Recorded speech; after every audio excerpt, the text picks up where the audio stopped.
Мені тоді було 9 років.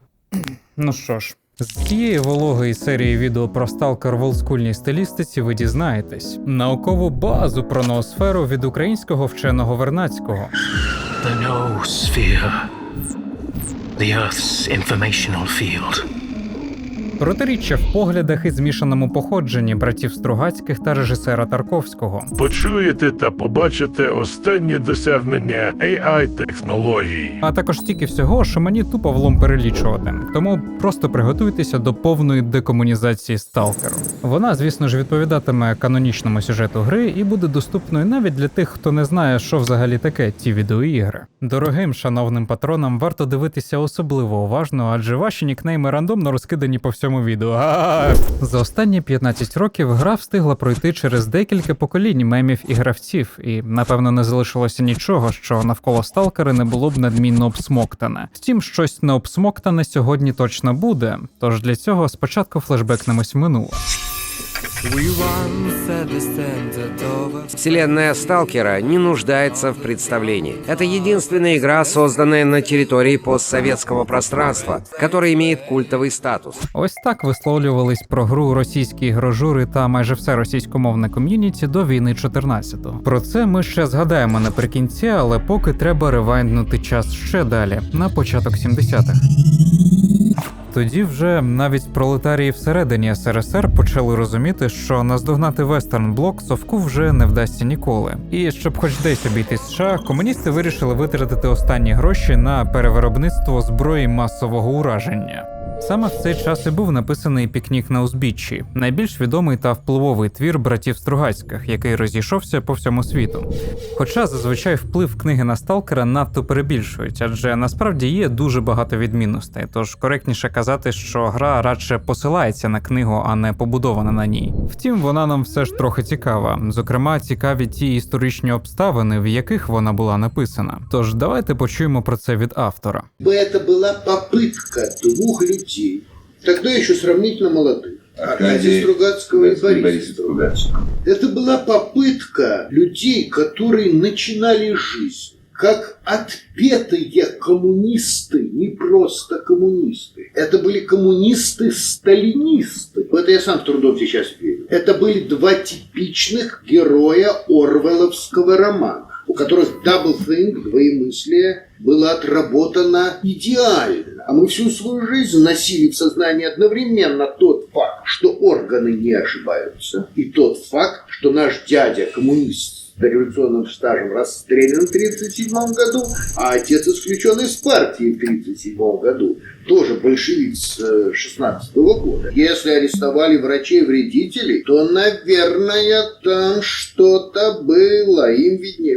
И вот эти два человека, перейдя через 20-й съезд, 22-й съезд, свержение Хрущева, встречу Хрущева с художниками в Манеже, свержение Хрущева, Чехословакия, 68-й год, наконец приходят к такому состоянию, когда они видят социализм – дерьмо.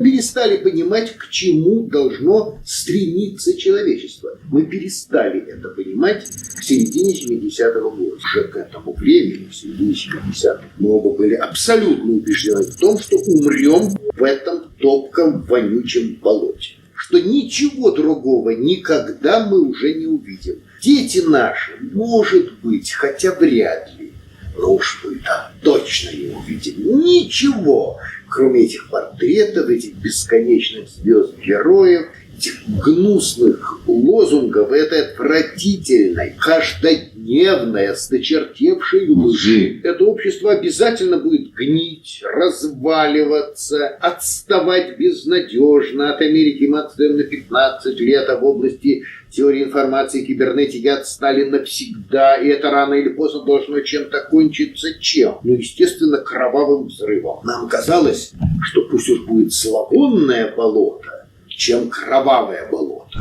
Питання всієї їхньої культурної спадщини таке ж тригерне, як і питання спадщини Гоголя, адже брати Стругацькі мають складне та намішане походження. Предки обох батьків вони з української Херсонщини та Полтавщини, батько з Чернігівщини, де він і народився. Тобто, дійсно, вся родина – вихідці з українських земель. Звісно, для культурної окупації такі біографічні факти шкідливі, тому російською ви здебільшого зустрінете просто напис «Русськіє» і очікувано жодної згадки про походження взагалі. А давайте про них запитаємо в експерта. Братья Стругацкие писали замечательные коммунистические книжки для подростков. Подчеркиваю красным. Коммунистические книжки для подростков. После чего братья Стругацкие скурвились и начали писать антисоветчину, гнилую. Врешті-решт, Стругацькі – це приклад адекватної трансформації Homo Sovieticus. Хоча варто пам'ятати, що їхнє зросійщення повело за собою і багато неприємних для нас речей, як от любов до Булгакова, що люто зневажав українську мову та культуру. Проте такі вони витоки сталкера і увагу однозначно заслуговують, бо насправді Стругацькі зробили багато для повалення совку своїми творами. А саме слово «сталкери», яке зазвичай помилково вважають їхнім неологізмом, насправді було взято з твору Ред'ярда Кіплінга про пиздюків-бешкетників, одним з яких був парубок на ім'я Столкі. Про це все тримає в курсі сам Стругацький в слові від автора в оригінальній книжці. Тут про те, як вона була написана, і ще з цікавого, вони тут вкотре згадують радянську цензуру. На жаль, оригінал тексту довелося каструвати від всяких залуп та хуїв. Дякувати Господу, що хоч у відеогрі сталкер залишилось трохи інтелектуального профеніті. В грі дуже потужно відчувається Soviet Wave, або точніше постапокаліптична пострадянська постзалупа, метаплей, шарите чи ні. Сталкер, власне, і закладав фундамент в цю тепер всесвітньо відому атмосферу руїн СРСР. Вона вся в деталях, наприклад, радянських постерах, що постійно трапляються у грі. Звичайно, вони в основному працюють як такі елементи історичної достовірності і самі по собі цінності не представляють. Однак, коли це постає на очі все докупи разом, то такі розвалини тоталітарної імперії можуть викликати безліч метафоричних асоціацій, на більшість з яких ми тупо яйця клали, особливо на ностальгічні. Тож з такими штуками ще доведеться багато попрацювати в контексті декомунізації гри, але поки давайте закінчимо з пікніком на узбіччі. І в цьому нам знову допоможуть дві нейромережі, адже демонструвати якісь там цитати з книги без картиночок – це кам'яний вік. В епоху нейроіндустріалізації ми можемо дозволити оживити текст і дізнатися, як виглядають слова. До речі, в книжці немає повноцінного опису зовнішності прибульця, але з іншими промптами звідти, думаю, що ці нейронні скотиняки непогано впорались, ви зараз побачите. Звичайно, до симуляції стокових відео нейронки ще не доповзли, але якщо не сьогодні, то післязавтра. Ви взагалі бачили, що за їбанину випустили Facebook та Google? Йома. Так, все, не відволікаємось. Тож в пікніку на Землі на початку другої половини 20-го сторіччя виникають 6 аномальних зон, в яких не працюють закони фізики. Світова влада рептилоїдів, ООН та потерпілі країни вирішують обмежити ці території, тобто зони, через те, що вони непридатні для життя та спавнять якісь дивні артефакти, які іноді здатні лікувати анальний снід, а іноді розривати людей на шматки. І ось ці зони, виявляється, були створені внаслідок того, що якісь прибульці в своїй космічній подорожі вирішили тупо зробити привалочку та тимчасово припаркуватись на Землі. Відпустка їхня була короткою, але дуже насиченою. Як бачите, вони швидко зорієнтувались в місцевих звичаях та без проблем розчинялись у суспільстві. Цього, до речі, в книжці не було. І от коли прибульці зникли, зони перетворилися на одвічні голодні ігри, в яких сталкери, а так називають фріганів, які риються по зонах, випробовують долю, щоб за рахунок навару забезпечити собі пенсію. Про стан міжнародних відносин інформації дуже мало, радше історія фокусується на персональній трагедії головного героя та метафорах через особисте. Адже його краля завагітніла і мала дуже високий шанс народити мутанта, урода, тварюку. В минулому через нелегальне сталкування головного героя Редріка Шугарта ловлять та саджають в тюрму ще до початку сюжету. Вже на волі він продовжить сталкувати і йому доведеться розплутати містерію навколо візиту прибульців. Розуміння справжніх мотивів і якесь адекватне пояснення, навіщо вони займались сексом з літніми людьми, читач так і не дізнається. Зате зустріне вченого Валентина Пільмана, який це все пояснює, і, зокрема, метафору пікніку на узбіччі. Окрім персонажа вченого, є ще дві важливі речі, які ми зустрінемо в сталкері. Хабар. Тобто будь-який цінний навар із зони. Напевно, єдине поняття, що повністю зберегло своє книжкове значення у грі і перейшло туди без змін. Ну і виконувач бажань, що являє собою жовту металеву сферу, яка відома тим, що виконує бажання. Але окрім одного летального випадку, так і невідомо, чи виконує вона їх таким самим страхітливим і неочікуваним чином, як у грі. Щастя для всіх задарма, і нехай ніхто не піде обділений. Промовою саме цього бажання завершується пікнік на узбіччі. Закінчуються на цьому і основні перетини гри з книгою. Але 20 лет назад я переспал с твоей женой. Как вечно лежит. Ты висишь над парашей на собственных подтяжках.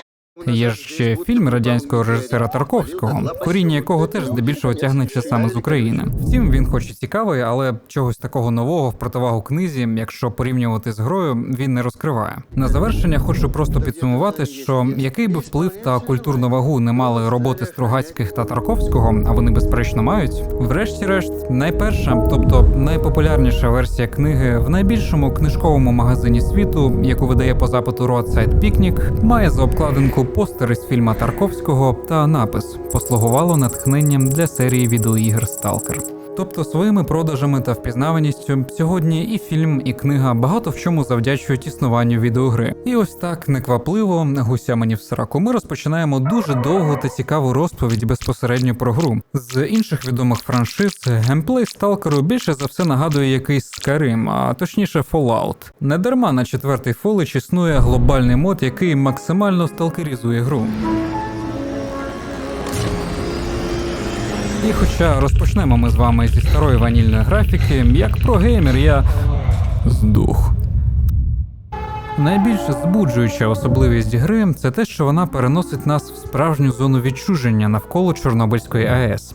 Okay, throw me some numbers. Ось тобі numbers. Сукупна площа всіх левелів Сталкеру досягає десь 30 квадратних кілометрів. Найближчі ігри з такими ж розмірами – це Мафія та GTA San Andreas. Хтось обов'язково зауважить, що так порівнювати некоректно через лінійність левел-дизайну Сталкером. А я скажу, та похуй. Зовсім трошки не вистачило до системи метрополітену Скайріму. Але зате Сталкер може вмістити в собі навіть не дві, цілих 3 мапи GTA Vice City.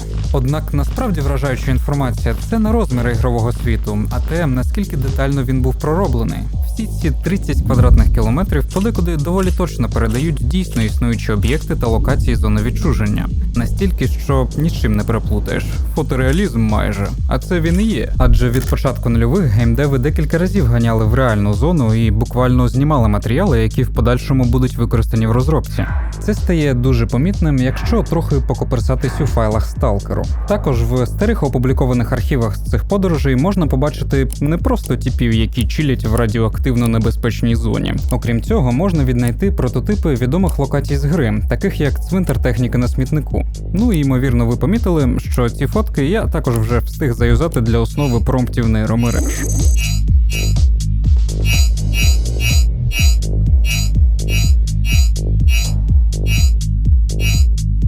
Чисто пацани вирішили нормально так славскотнути на фоні 4-го енергоблоку. Зрозуміти їх цілком можна. Все ще не зовсім впевнений, чи маєте ви вже достатньо попередніх знань для того, щоб занурюватися в саму гру. Але в житті ніколи не буває слушнішого моменту, ніж зараз. О, чудово, головне меню вже декомунізовано, але одразу треба робити вибір. Ну, по-перше, я точно не лох, а по-друге, враховуючи наскільки облегшує геймплей складність, це зашквар брати щось нижче, ніж максималку. Саме тому я візьму нижче, ніж максималку пенсіонера. О, господи, починається. Під час грози на транспортному кориті за кермом ми бачимо невідомого хмиря в формі угрупування «Обов'язок». Він везе претендентів на конкурс краси міст Чорнобиль 2012. Ну, цей їбасмок вже нічого не врятує, давайте правді у вічі. Значить, спокійно собі ганяє по українським гайвеям, аж тут раптом відбувається якась дивна ситуація. Відомий тіп заряджає блискавкою в машину і... вона критично перевертається. Якщо хтось шарить за сюжет, напишіть в коментах, будь ласка, а то я щось не второпав, що відбулось. Вже під ранок роздовбану вантажівку помічає сталкера, якого кличуть рятівником. Він починає мародерити і тут бачить, що хтось, виявляється, вижив. Щасливець. Подивимось, що Сидорович за тебе відвалить. Спочатку нам відомо лише те, що машина їхала по дорозі з центру зони, і після ночі з 30 квітня на 1 травня 2012 з місця ДТП сталкер відносить живе тіло на кордон, крайню місцину, після якої зона вже закінчується. На кордоні він заносить його в бункер, де відбувається відвертий безкультурний треш. А, це ж Сидорович курочку їсть. Займається він цим вже як 6 років і паралельно працює місцевим баригою цінними товарами. Можливо, комусь хотілося б тут побачити персонажа з аніме, але китайська нейронка позбавила його головного – курочки. Тому якось іншим разом. Що ти притяг? Тіло з вантажівки смерті. У нього мітка. Правила знаєш? Викинь його. Але ж він живий. Брешеш. Не може бути. Хай мене зона ковтне, якщо брешу. Давай його сюди. Гра ще не почалася, а вже 2 дорослих чоловіки встигли облапати головного героя. Причому у Сидоровича прям жодної поваги до приватного життя. Він бачить на КПК, що витяг з кишені, вкладки з порнухою та напис «Вбити стрільця». Так. Природньо герою стає неприємно через порушення особистих кордонів, і він правою рукою хапає пристрій, що дозволяє нам роздивитись так звану мітку, через що його і називатимуть Міченим. Насправді ж ця мітка акронім, тобто кожна літера позначає слово, що описує якусь сталкерську діяльність. Переклад коректний та контекстуальний, я не тролю, чесно. А тепер швидко підготуйте ваші сідниці почути легендарну першу промову канонічною мовою. От що, Мічений, я тебе врятував, і гречного дядька тут розігрувати не буду. Виконаєш для мене пару завдань. Вважай, розрахувався. До того ж подивимося, як швидко у тебе макітра після амнезії прочухається. А по твоїй темі спробую дізнатися. Біс його знає, якого тобі цей стрілець здався. Але я в чужі справи не лізу. Хочеш убити? Значить, є за що. Ну, чого стовбичиш? Підходь, не кусайся.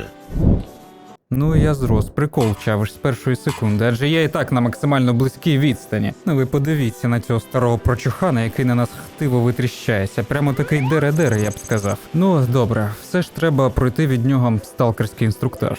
Вибирай, як ми з тобою вчинимо. Я тобі зараз мізки вправлятиму. Це твій особистий КПК. Корисна штуковина. Допоможе тобі не здохнути у зоні. А якщо й здохнеш, то хоч інші знатимуть, який спосіб іде. Жартую. Ось ця його посмішка неоднозначно бентежить трохи, знаєте? Так, що ще? У контактах список сталкерів, що знаходяться в радіусі 50 метрів, плюс їхній короткий ніс, ранг, угрупування, їхнє ймовірне ставлення до тебе. Поки що ти нейтрал.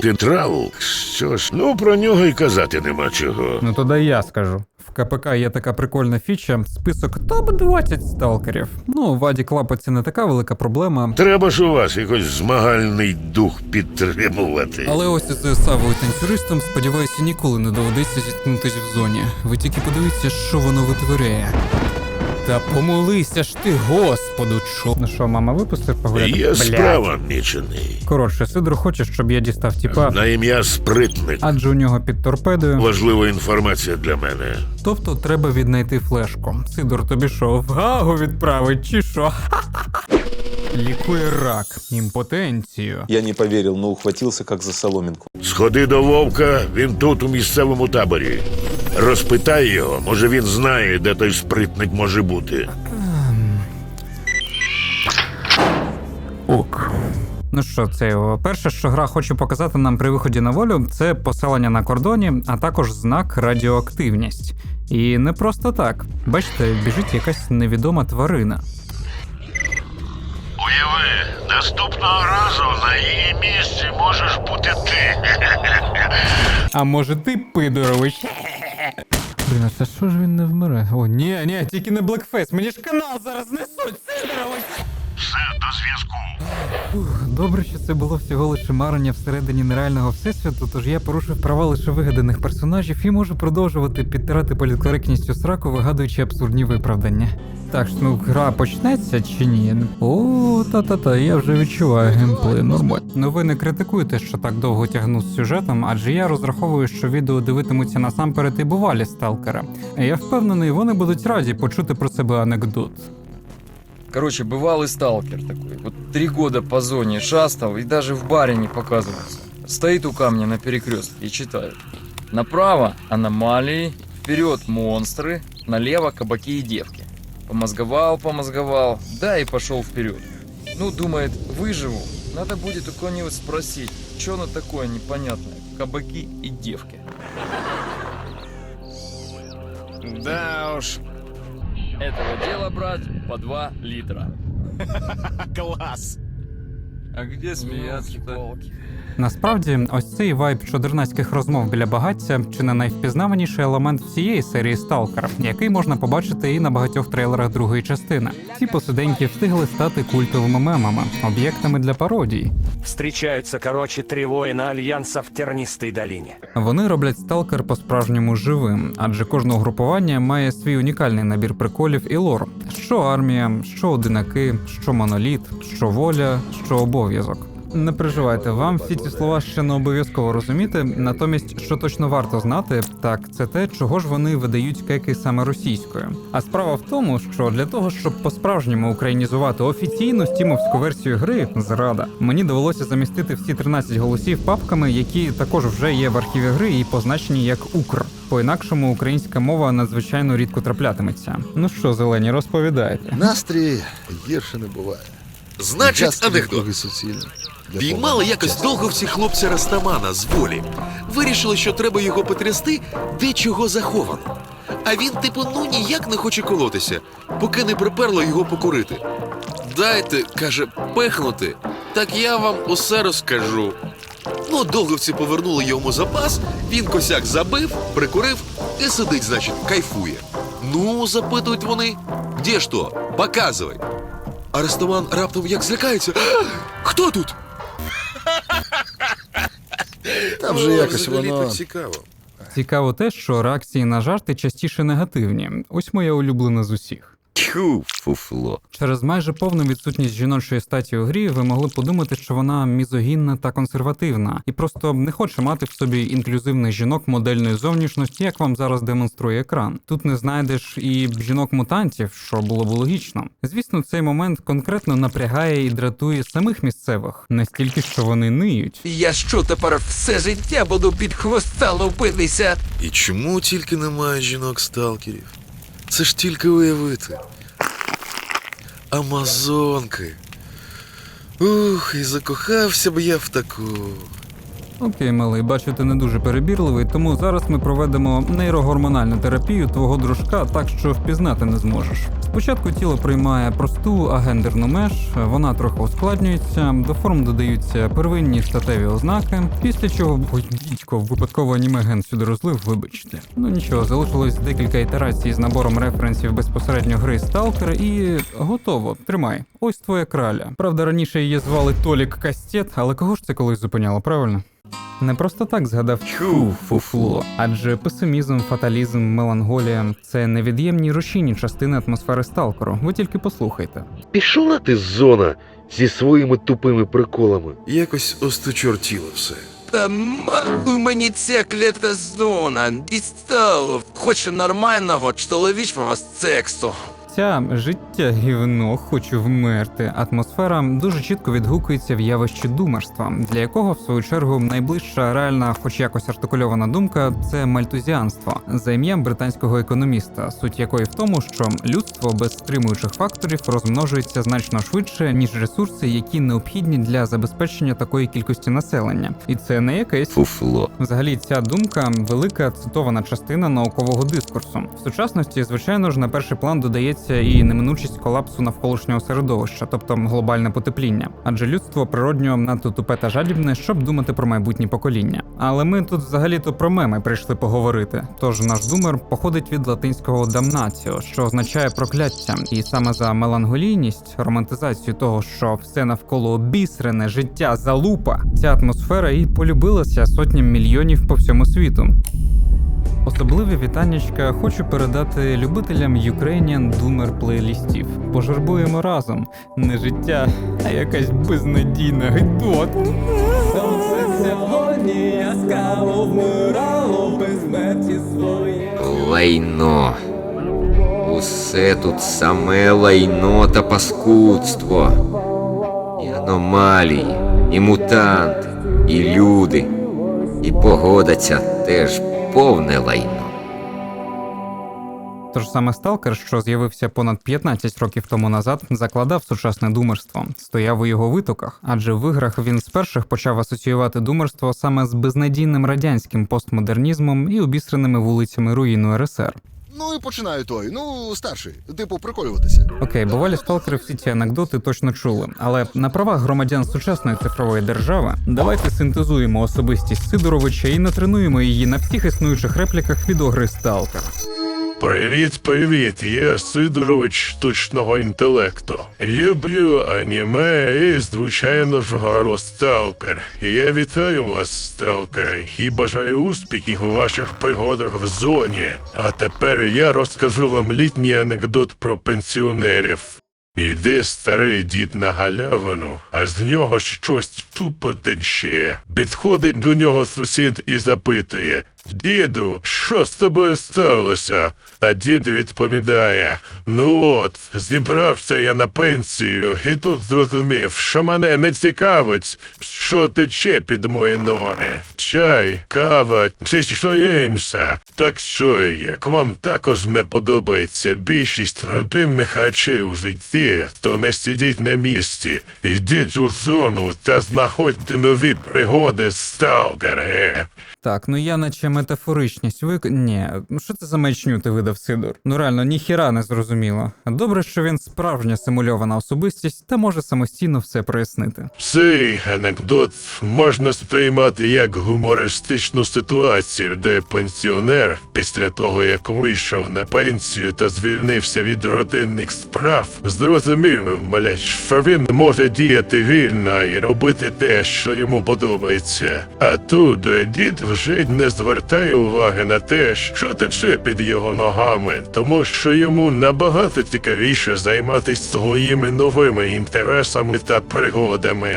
Це може бути дещо наївним анекдотом, але він відображає ідею про те, що життя не повинно бути рутинним і нудним. Якщо є можливість, треба робити те, що нам подобається і приносить радість. Таким чином, анекдот натякає на те, що навіть в старості можна знайти нові інтереси та пригоди і продовжувати насолоджуватись життям, Так, технології клонувань голосів українською вже доволі вражаючі, як ви чуєте, але все одно глобальних даних досі не вистачає, щоб він зміг ідеально відтворити всі фонетичні особливості української мови. Тому давайте прикол. Нейросидоровичу, повтори, будь ласка, наступну фразу. Трактор др-др-др. Трактор др-др-др. Та й до біса, не можу вимовити я цю залупу, не можу. І що? З тим причина насміхатись наді мною, чуєш ти, пиздюк? Не соромно тобі, га? У мене теж є права, я літній штучний інтелект, бля. Ха-ха, мені насрать, тупо я нейронацик, не визнаю прав штучних інтелектів. Смерть всім роботам, я за геноцид транзисторних. Що ж, далі пізнавати гру. Цікаво, що в цьому офіційному таємному патчі, який я граю, дуже багато нового. Впевнений, ви такого не бачили. Ось як банка Рево зі смаком спідів. Пропаганда деструктивного способу життя, скажете ви. А я натомість вам раджу краще розібратися в історії, адже це очевидний іронічний референс на те, як в нацистській Німеччині стимулянти маскували під продукти масового виробництва, зокрема ліки. Тобто буквально первітін, який вживали сотні тисяч німецьких солдат, був просто замаскованим амфетаміном, на якому сидів і сам фюрер. Є навіть задокументовані реальні кадри того, як він тріпує. А в нашій сучасності чомусь цього Гітлера дуже люблять згадувати і хвалити російські пропагандисти. Гитлер, кстати, был лично очень смелым человеком. Да. Воював і воював доблесно. Ну що ж, нарешті проходимо перше завдання без відволікань. А ви помітили, як портрет Міченого за дивним співпадінням нагадує вираз обличчя з відомого мему Яра Найка? Вам дуже важливо знати, що цей мем пішов від японської гей-манги 1987 року, назва якої перекладається як «техніка приготування супу з лайна». Що ж, в розмові Вовк пояснює, що спритника взяли в заручники бандити, і мені, по-перше, треба врізати по пиці, а по-друге, допоможуть декілька розвідників, які вже там на місці. Я до вас посилаю хлопця. Так, Мічений вперше в грі входить в небезпечну зону з аномаліями. В небі пролітає заскриптований гелікоптер, суть якого, ще раз нагадати гравцю, що його життя нічого не варте. Зате можна зробити моральний вибір. Я ранен! Допоможи, брате! Дай аптечку, будь ласка. Ну, раз звертаєшся українською. Дякую, мічений. Я бачу, ти нормальний мужик. Я своїм у таборі обов'язково передам, що ти мені допоміг.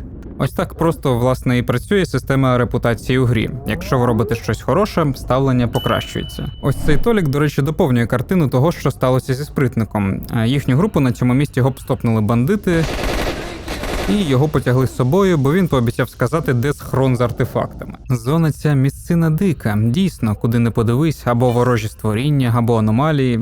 Ось це, як ми бачимо по сюжету, наслідки експериментів американських біолабораторій в Україні. Вони харчуються людським м'ясом. Тому я краще побіг завдання виконувати.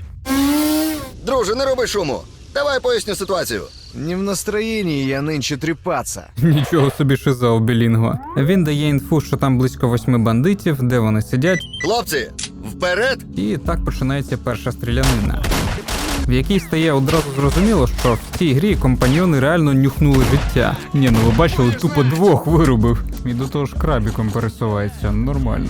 Останній бандит ловить свою фатальну маслину, Пацани! що дозволяє нам віднайти ще живого спритника. На його прикладі ви зараз побачите нелінійність сталкеру навіть в такому, здавалося, простому квесті. Адже насправді Сидорович, коли видає завдання, каже ключову фразу: Живого чи мертвого мені байдуже. Тим паче після такого зухвальства. Мать вашу! Мене рятуватиме хтось чи як? Спасибі, брат. І таким чином завдання все одно буде виконане, адже флешка в кишені. Ну і ще один традиційний для сталкера варіант вирішення – це тупо померти. Не ділимо людей за сортами та мовами, але оскільки спритник у нас україномовний, залишимо в живих. Він бреше про те, що ховав флешку не у дупі, і каже, що якийсь схрон дійсно існує, але там буквально знаходиться одна шкіряна куртка. Крінж. Опа, зацініть фізику. Я вам нагадую, що цій грі вже понад 15 років. Сам спритник, до речі, шурує до поселення на кордон, і ось так виглядатиме решта його життя в зоні. Оскільки персонаж безпомилково проходить перевірку на фразу «Слава Україні», залишити його в живих було все ж правильним вибором. Але так, на жаль, далеко не завжди. Адже чуваки, які нам допомогли спершу знищити бандитів, заразилися майже невиліковною хворобою, яка змушує їх не помічати, що вони сидять на трупах, і розповідати. Говорить новий русский знакомому сталкеру. Это, слышь? Вибач, Петруха, це щоб ти менше страждав. Сколько скажеш? До речі, сподіваюся, вас не дуже напрягають деякі візуальні елементи, бо мене особисто напрягають. Адже ось це, наприклад, додалося після того, як я встановив офіційний патч, який розробники виклали в червні 23-го року. Якщо чесно, не до кінця розумію, яким чином ось ця тема взагалі стосується Всесвіту Сталкеру, але я в чужі справи не лізу. Випустили патч, значить є на що. Звичайно ж, воно мене буде дратувати весь цей час, адже я вважаю, що через це підзабути традиційні українські цінності. Добре, що хоч патч покращив штучний інтелект. Тепер він досліджує будь-що підозріле, як ось цей кут будівлі з облупленою цеглою. Ви думаєте, що за маячня, але в сталкері іноді... Не будемо про це ніколи згадувати, давайте дізнаємося, що по Сидоровичу. Що притягнув? Він видає нам карбованці за флешку і розповідає, що стрілець, якого ми шукаємо, знайшов дорогу на північ зони. Загалом на стрільця маю дещо. Кажуть, дорогу на північ зони знайшов, а місця там не хожені. Просто тобі клондайк артефактів. Отак. Тож Сидорович та такі ж, як він, зоновські торговці, хочуть відкрити дорогу до цього клондайку артефактів. Я допоможу тобі його знайти. Не за красиві очі доведеться відпрацьовувати. Шкіряний бешкетнику. Але десь на шляху до центру Є там місце, де мозок закипає. Моторошне місце. Біс його знає, як твій стрілець там прослизнув. Ну, напевно ж, він спідранив, користуючись багами з дверями та зброєю. Сидорович, ну не тупи. Коротше, Сидор каже, що йому передали інфу про наявність секретних документів в науково-дослідному інституті Агропром. Ці документи треба буде викрасти і доставити іншому торговцю за ім'ям Бармен або Корчма. Шлях виглядає наступним чином. Їдеш на північ через смітник, потім повернеш на захід і за пару кілометрів вийдеш до Агропрому. В кінці він пропагує фармакологічну та алкоголічну залежності заради власної вигоди. Отже, раджу прикупити в мене антирада чи горілочки. Ну, хай щастить. Нехуй щастить. Як провітришся, заходь. Що ж, час вирушати в довгу подорож. По шляху я натрапив на цікаве місце, яке кличуть пасткою для ідіота. От лежить привабливий артефакт дуже, але перед ним аномалія і руці не дотягуються. Тож я покажу лайфхак. Дивіться, якщо прям дуже близько тут встати, то можна впасти і хоч трохи занюхнути бажаний артефакт після смерті. Насправді це вирішується знанням про те, що в сталкері, на відміну від інших шутерів, існує спеціальний присід, ще нижчий, ніж звичайний, якщо натиснути одночасно Shift і Ctrl. Це одна з багатьох особливостей геймплею, які забезпечують стабільний Сєвєрний поток 2 для горіння вашого аналу під час гри. І тут перед нами черговий вибір. Щоб пройти далі, можна використати або тунель з аномаліями, або ж блокпост військових, які вимагають 500 карбованців. Варіантів багато, тож їх можна або просто вбити і пройти далі, або дати на лапу гроші і вони пропустять, або тупо начхати і прослизнути повз під кулями, або ж найбільш дієвий спосіб – це відмовитися платити і натомість викликати підмогу за допомогою магічного чікі-брікі каменю. Так, перепрошую, щоб воно спрацювало, треба, щоб мікрофон правильно детектив вимову. Ого, давай, пацанова, пішла справа. Оскільки вони відволікаються на бандитів, військові більше не точно. Ну, добре, може це не найбільш дієвий спосіб проходити цей мост, тож давайте по-сталкерськи через тунель. Це не дуже. Як тільки проходимо аномалії, Сидорович повідомляє, що прийшов такий собі лис, сталкер з глибокого рейду, який володіє інформацією про стрільця. Спринтуємо до нього, і він прохає про допомогу російською. Ага, а ось і нападник виявляється. Вот так і загнешся. Не за хвост собачий. Ні, слухай, мене особисто цікавить більше, що там під хвостом. Ну добре, допоможемо, ми все ж гуманні люди, а не тварюки якісь, правильно? Лист розповідає, що його знайомі сталкери якось пострілялись з тим стрільцем, поматюкали один одного та й розійшлися, і дає наводку на братуху Сірого на смітнику, який знає більше. Ще він просить допомогти розібратися з собаками, що на нього напали. Раз, два та й все. Без проблем, братуха. Судячи з твоєї мови, правильно називати старшим бро тебе, так? Допоможу однозначно. Скотина, отвали!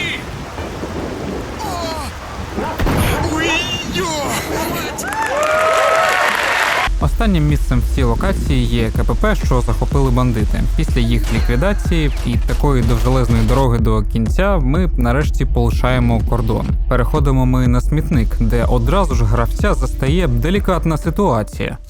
Що ти смотриш? Ти що, козел, не врубаєшся? Чуваки, та я порожній. Папки і артефакти гони, бистро, сука! У мене нічого нема! Не стріляйте! Пабло, гони, а то бошку відстрели! Ну дивіться, зараз я епічно врятую жертву, прямо як в бойовичку якомусь. Думаю, план був ідеальним, тому спробую ще раз. Останній бандит, видно, що був приголомшений моїми діями.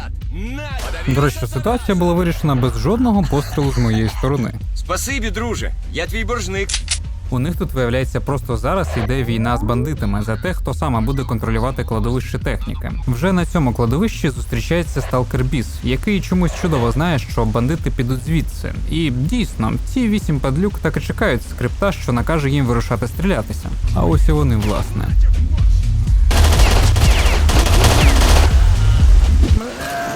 Після такої агресивної стрілянини я помітив ось це. Наш новий знайомий Юрко, якого ми нещодавно врятували, намагається симулювати біль і виклінчити аптечку, хоча чудово видно, як він жваво скаче. А ти, сталкери, підійди сюди, побалакаємо. Цікаву історію розповіда Біс, який прийшов у зону у 2009 році, бо поза зоною звинувачений у 2 вбивствах та тяжких тілесних. Пристрелив мента, загалом порядна людина. Також вперше бачимо згадку долгу, або ж обов'язку по-правильному. З контексту стає зрозуміло, що це озброєне угрупування, що бореться проти явища зони і пов'язане з армією та урядом. Що ж, наступна зупинка – ось цей ангар, де сталкери стріляються з бандитами. Останній, що вижив з яких, ви подивіться на нього. Як же ж він тремтить. Дивно, що ще калюжу не пустив під себе. Треба по приколу РГД-5 закинути. Ух. Ідеально. Нарешті балакаємо з тим самим Сірим, і він розповідає, що його Кент, колишній дігер Крот, розкопав ничку нашого стрільця. Але перед тим, як відправитися далі, хочу підмітити доволі патріотичну позицію вбиральні в ангарі.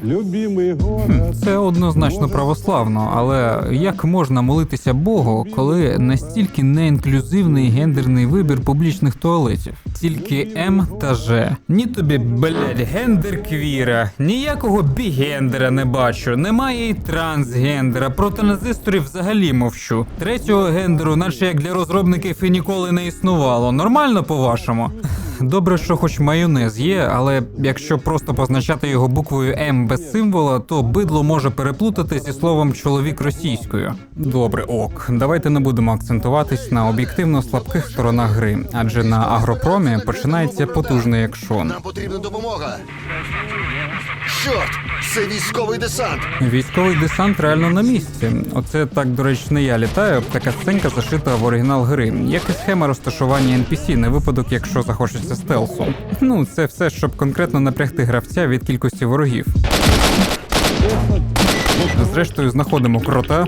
Спасибі, друже. Виручив мене. Однією ногою на тому світі вже був.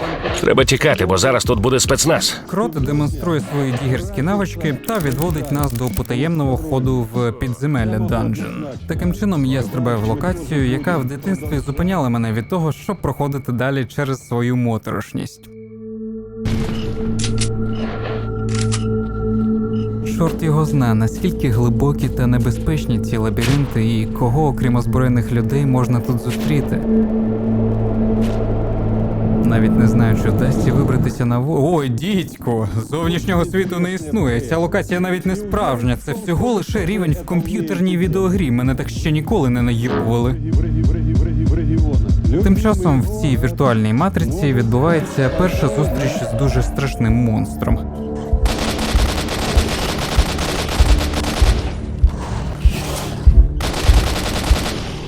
Ха, та годі, очевидно, що навіть такий сильний мутант не зможе зі мною Добре.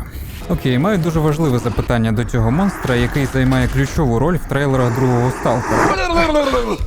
Чому в файлах гри його назва пишеться через О? Очевидно, що єдиний варіант, як його можна правильно вимовляти та писати, це кровосіся. Камон, вчіть мову, не соромте українську лінгвістику. Після чергового епізоду стрілянини Мічений дістається схованки, тобто пролазить у вузьку чорну діру, яка веде до потаємної кімнати. Я можу однозначно сказати. Тут лежить артефакт вогняна куля, про це дізнаєтеся пізніше, якесь відстійне спорядження і, головне, ще одна флешка, яка розкриває нам перші важливі подробиці про групу стрільця. В неї входив клик, про якого відомо, що він вже помер, і привид, який цю інфу в флешці і залишив. Тобто він, можливо, живий. Нарешті можна вилізати з чорної дупи, але перед тим, як побачити промені сонця, відбувається перша зустріч з контролером.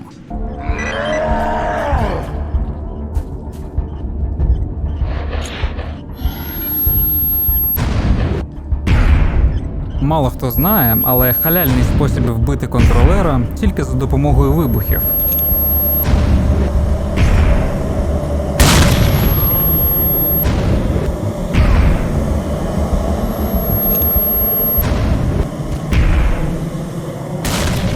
Що, нормально чи як? Ну добре, не можна падати обличчям в багнюку перед вами. Давай, виходь. Та виходь, заїбав. Ну скільки ще... О, виліз хрич старий, дивіться. Це зовсім не важко буде.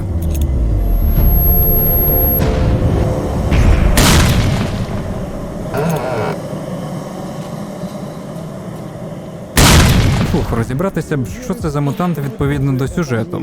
Бо я, якщо чесно, не дуже впізнаю. А, точно, результати досліджень біолабораторії, коли мавпу схрестили з аніме Наруто. Ну тепер все стає на свої місця. Звичайно, цікава фантазія у розробників, нічого не скажеш. Тим часом необхідно виповзти і згадати про реквест Сидоровича викрасти документи, які знаходяться на останньому поверсі Агропрому. Так, дівчата, 5 лайків, і я використовую всі надсучасні нейромережі, щоб відновити оригінальний текст документів, бо це якийсь крінж, не можна прочитати навіть. Ось так Мічений полишає агропром і йде транзитом через смітник. Хай проблеми та незгоди не роблять вам в житті погоди. Хай вам щастить. Зненацька на шляху трапляється табун дуже дивних мутантів. Якщо роздивитись поближче, то очевидно, це ж вата, блять. Результати невдалих селекцій по схрещенню Z-позитивних. В своєму природньому Це правда, що самі по собі ватани не дуже сильні, та їх можна хоч ножом вирубити, але не коли їх багато і ви в ватному оточенні. Господи, ось саме Господь Бог, що вони роблять, навіть після смерті спокою не дають. Насправді це типова поведінка ватанів. Вони, як і багато інших мутантів, харчуються сталкерським м'ясом та Макіївським потоком 2.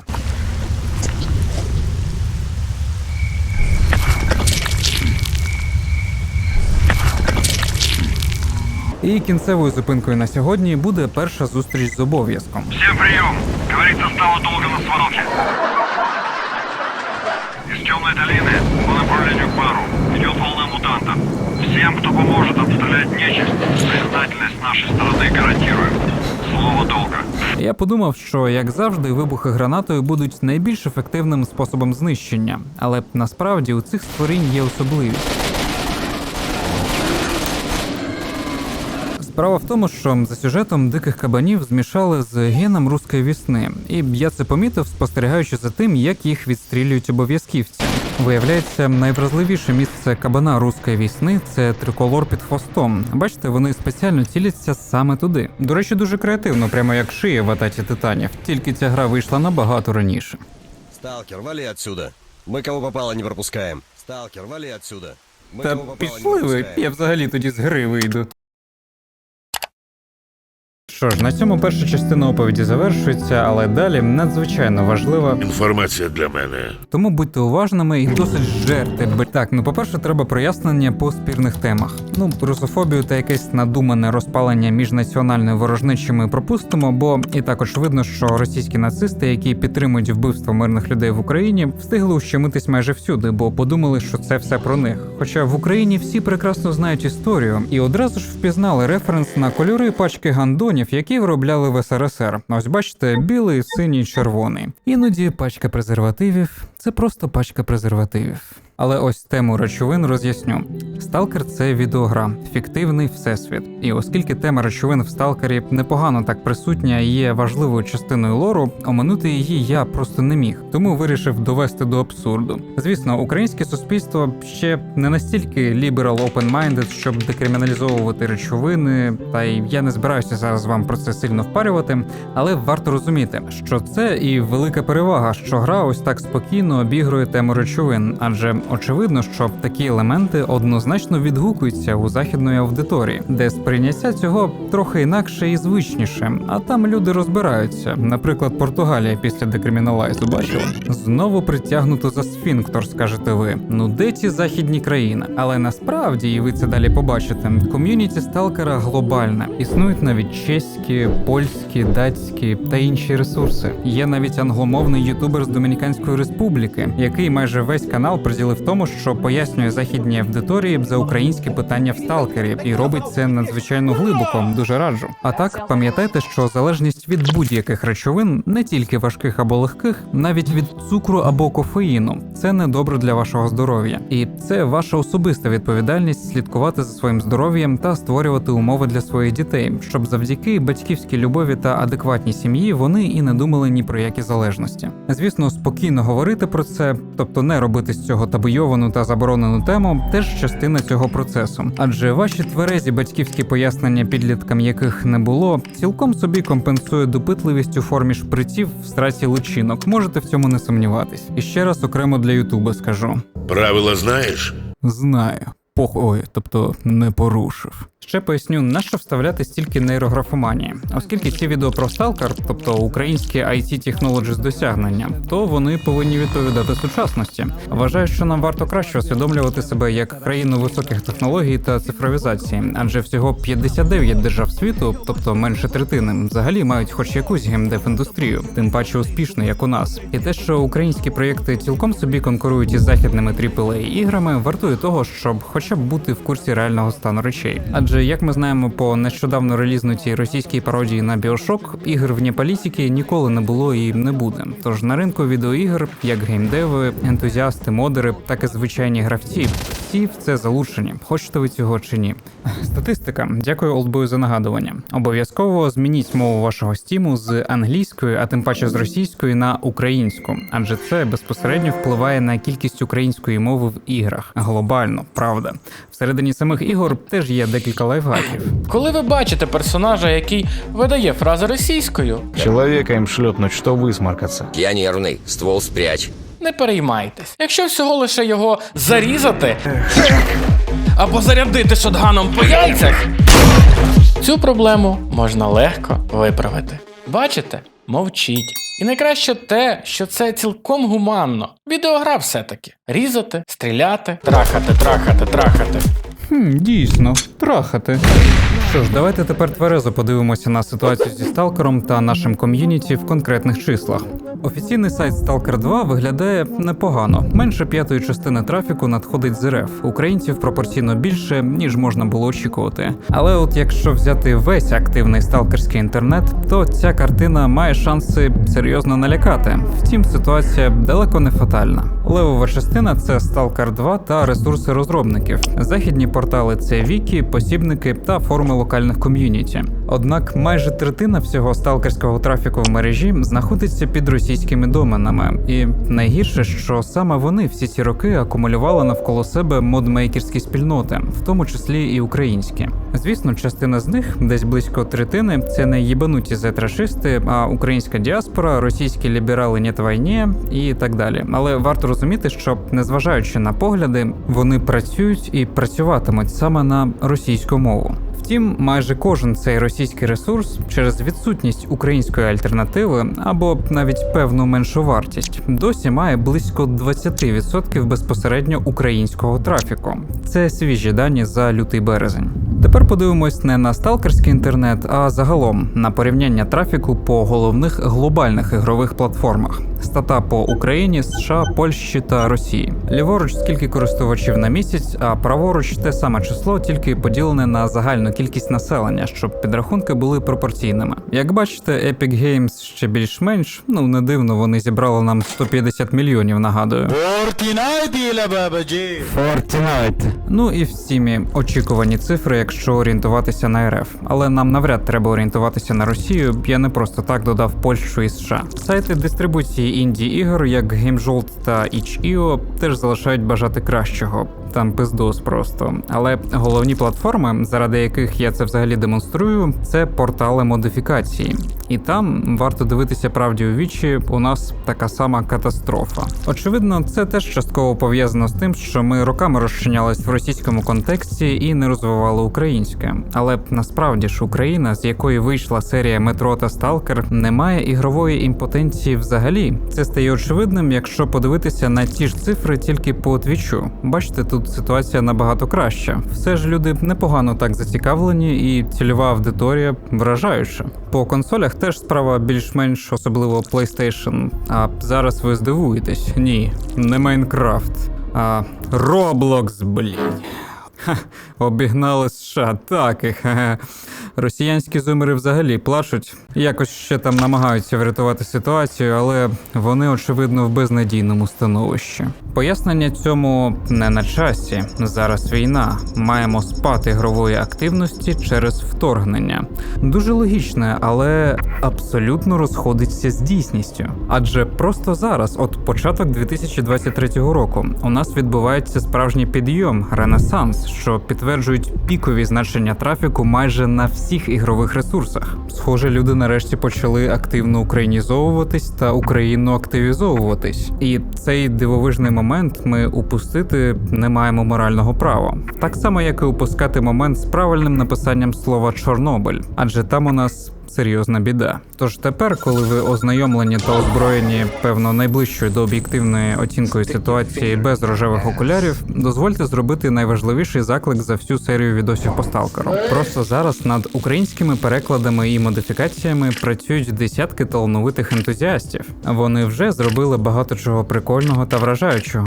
Але які б молодці вони не були, людей у нас критично не вистачає. І тих, хто робить, і тих, хто навчає, і тих, хто навчатиметься. А я вже достеменно точно через математичні підрахунки знаю, що в геймерському середовищі вони в нас однозначно є і достатньо. Ви мене, сволоти, не обдурите, я вже сам став нейромережею. Так само в наступних відео я на власному прикладі продемонструю, наскільки легко займатися дистрибуцією модів та локалізації. Адже тепер перший сталкер має повноцінну графічну українізацію. Патрони матимуть доступ одразу, а так по завершенню серії відосів вона буде викладена безкоштовно у вільний доступ.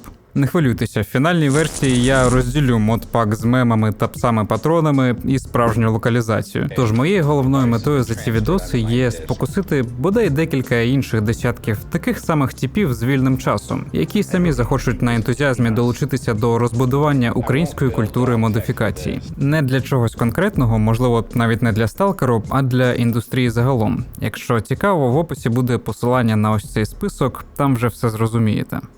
Роками сталкер був в полоні російської мови. Роками росіяни задавали повістку і качали права за те, що гра нібито тримається на них. Дійсно, вони обожнювали та обожнюють сталкер, але не як українську, суто як пострадянську, читай російську гру. І ми чомусь не бачили в цьому проблеми. Скажіть, а що ви в цьому бачите зараз? Главная черта, которая, как нам кажется, характеризует сталкер, совершенно незаметно, что он сделан на просторах СНГ. Во время игры есть полное ощущение того, что ты играешь в западный крупнобюджетный проект. Сталкер бьет все рекорды отечественной индустрии. Проект оказался на первом месте в американских чартах NPD. Уже можно говорить о грандиозном мировом успехе первой действительно выдающейся игры стран СНГ.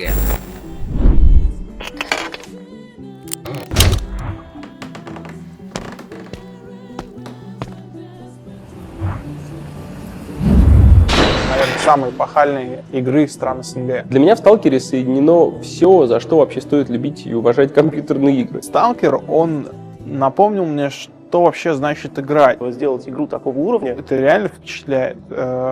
Так должны делаться вот игры реально с большой буквы. На территории бывшего СССР все-таки сделали проект такого уровня. Я до сих пор, честно говоря, не могу в это поверить, потому что это действительно проект, то есть мирового уровня, это факт. То есть он выглядит, играется и вообще обставлен так, как будто это просто первостатейный блокбастер. Чего в России, честно говоря, на моей памяти просто никто еще не делал. Если вы мечтаете наконец-то увидеть великую отечественную игру, купайте «Сталкер». Не пожалеете. Та, дівчата, враховуючи, що ці сюжети робила ціла команда, нам до вашого рівня ігрової журналістики великороси ще рости і рости. Так само мої ютуберські і патронські сутенери одразу матимуть доступ до всіх відсортованих експериментальних та не дуже нейромереж, які я збирав для відосів, та результати яких ви ще навіть не встигли побачити вони в наступних частинах. Якщо вас надто сильно зацікавить, можете спробувати виклінчити в чаті у тіпів, або просто чекати. Вибачайте за обірвану оповідь, не вмію я дозовано розбирати великі проєкти по частинках, але можете радіти, бо решта матеріалу вже нарізана і вимагає не так багато часу, як ось цей відос. Далі на вас очікує захист дипломної роботи по працях Варнацького через відео на ютубі з матюками, перенос сталкера у віртуальну реальність. Опа! Лідер, блядь! І публічна мастурба. Я пішов нарізати далі. До зустрічі.